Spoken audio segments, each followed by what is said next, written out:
Hello, friends. This is Bishop Andy C. Lewter, and I want to welcome you to my scope of the day.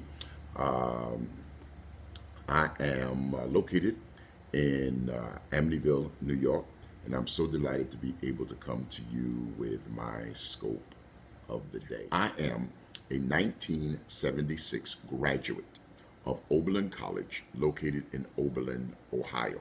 And so you can imagine how proud I am that this week in church history, the year 1837, this particular week in September, Oberlin College made history by officially recognizing the equality of women in their institution. That's right, it was the first mainstream white college to have a co-ed campus. Oberlin College was started in 1833.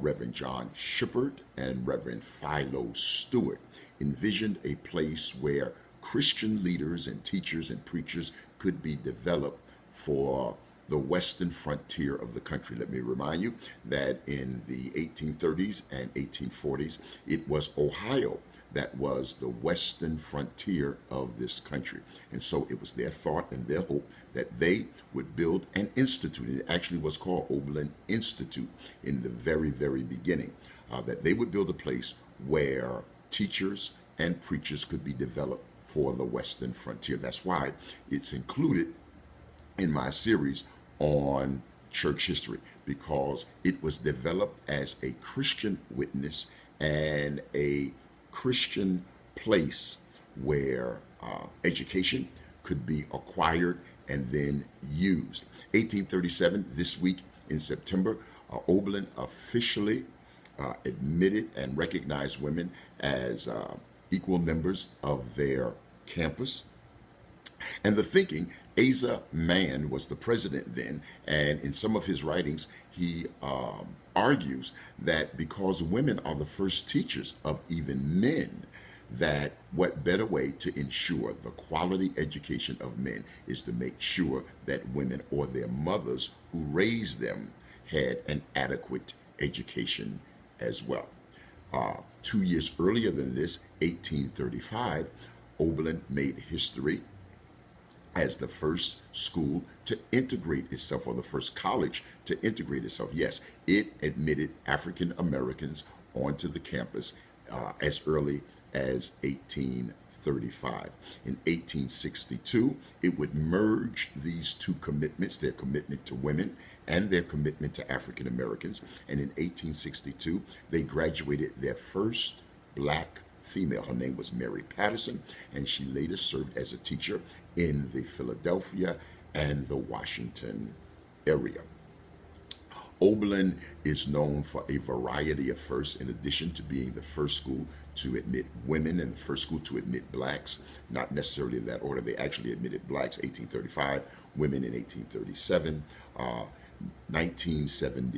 1970, they appeared on the cover of Life magazine because they were one of the first schools to have co-ed dormitories.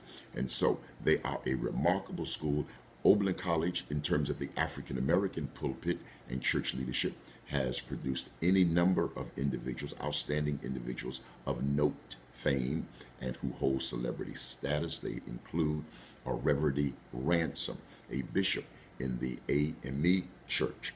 They also include that Christian mystic by the name of Howard Thurman, who's known to so many. And then, of course, the world-renowned Gardner Calvin Taylor is also a graduate of Oberlin College. Some of the more recent graduates of that school include my own mentor, Fred Elstein Sr. I also want to recognize Reverend Dr. Leon Troy of Columbus, Ohio, also a graduate of Oberlin College. Some of my contemporaries and colleagues and peers while I was there at Oberlin include Jeremiah Murphy, Clayton Stewart, Carlton Eversley, and of course myself. And so this week in church history, I recognize my alma mater, Oberlin College, for their recognition of women, the equality of women in 1837, their recognition and acceptance of African Americans in 1835, their graduation of Mary Patterson in 1862, and their continuing tradition of change and liberal thought.